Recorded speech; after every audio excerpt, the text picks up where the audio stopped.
This is a Kenmore canister that I got from my grandfather. It is a Whispertone. You can see it's a very nice shade of red. She got it at Sears in November 2004, and it was never used a whole lot. She didn't vacuum very often, but this was this style of the Kenmore canister is what I call the teardrop style, because it's more of a teardrop shape, more rounded shape than the earlier rectangular shaped Whispertone models. This was towards the end of the line of the teardrop canisters for Kenmore before they switched to the newer style progressives that had the storage compartment for the Power Mate Junior right here, and instead of having this long pedal for the cord rewind, it's just a button. So, like I said, this is one of the last teardrop shaped Kenmores. And it does need a new HEPA filter, which I have ordered online. You can see that there's some carbon dust on that. But yeah, and even some of the gaskets all worn out too. So it's the original HEPA filter, so that's why that needs to be replaced. But I always like these Kenmore canisters better than the ones that came after it, because they used a better motor.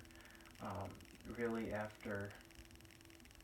with each succeeding Kenmore, or each successor model, Kenmore quality diminished, I've noticed, with each Kenmore model that came out. But especially after this model, in my opinion, was when the quality really went down, especially in regards to the motor.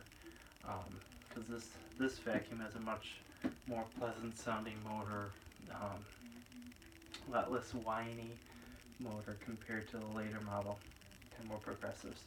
By this point in time, this model, because this Kenmore started as a progressive, and it was top of the line Kenmore canister, and it came out in about 1998, 1999, somewhere around there.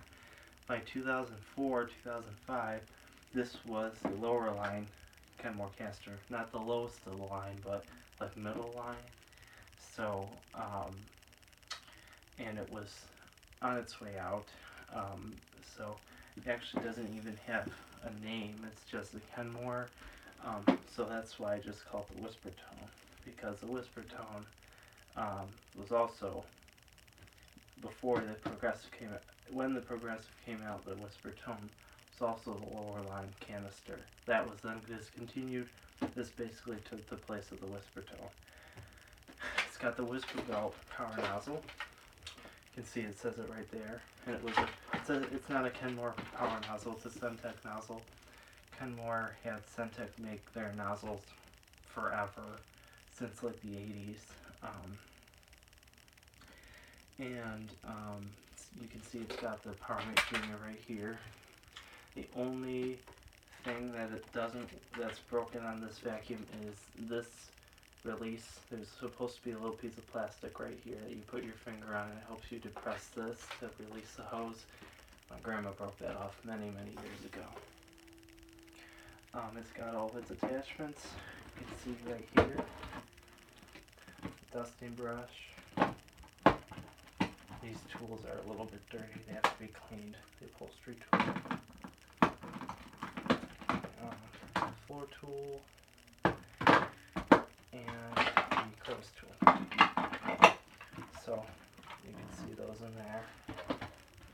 And she always used genuine Kenmore bags in this vacuum, but I upgraded them to use HEPA bags. So the vacuum filter is a little bit better. Although the main problem with these Kenmore canisters, are really just about any Kenmore canister, is that they don't have a gasket on the back, so it does even with the HEPA filter bag, it still does leak a little bit of dust around the gasket. This permanent gasket, which is right here, which is really not enough. But HEPA bag still makes it filter better anyway.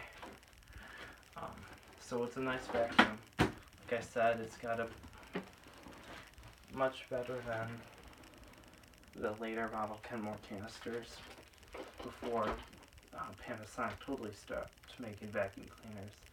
Because this is a Panasonic. Sears did not make this vacuum.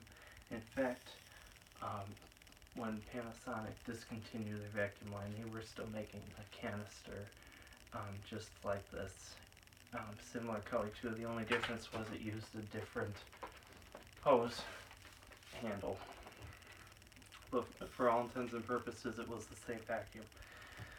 So, like I said, it's a Panasonic canister labeled as a Kenmore.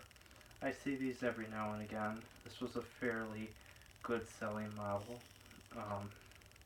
It works very well, and even though the PowerMate says whisper bell, it's really not very quiet, although I'll be fair and say that it is a little bit quieter than some earlier Kenmore canister power nozzles.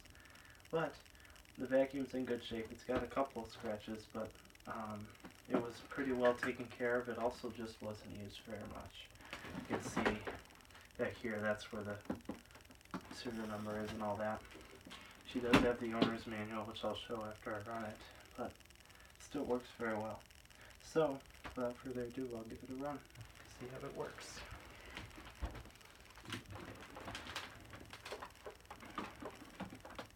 Let's see.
Now I'll have to show the product information that goes with this vacuum cleaner.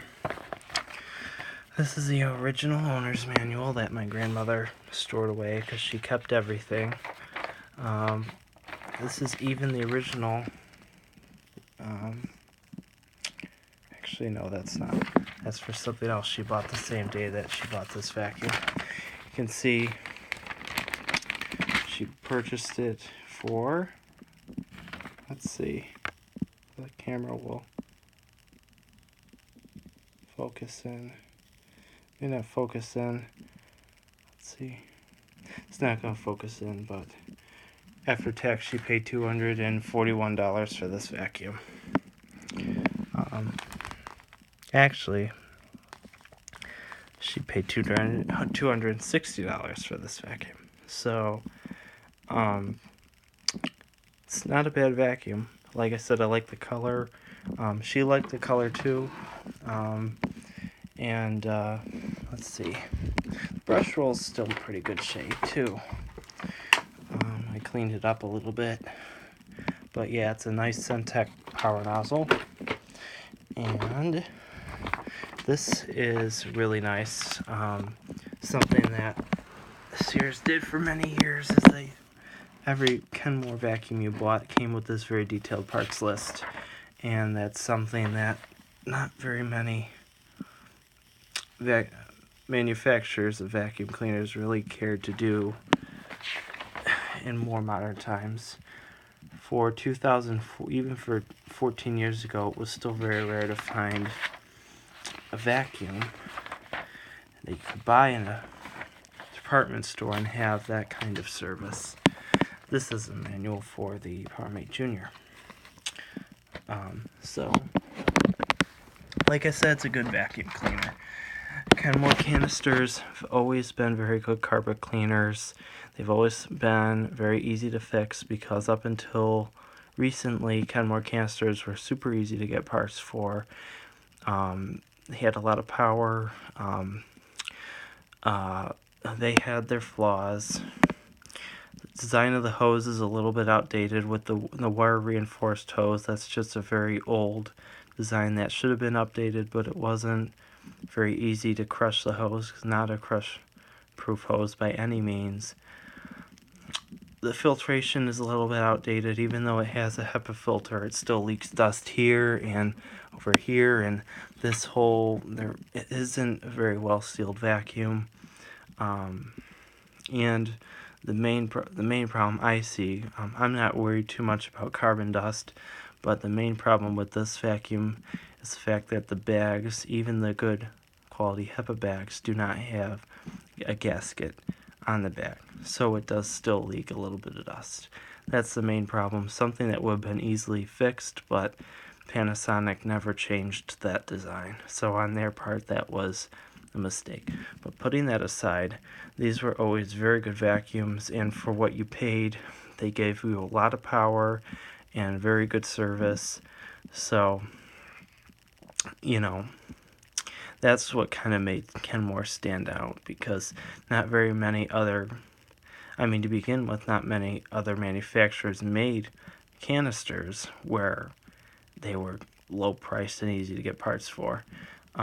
Kenmore for years was basically the go-to for canisters, pretty much from the, I want to say the 70s through now, and even now they are still basically like that, although Panasonic does not make their canisters anymore. So anyway, that is the Kenmore Whisper Belt canister. Hope you enjoyed the video.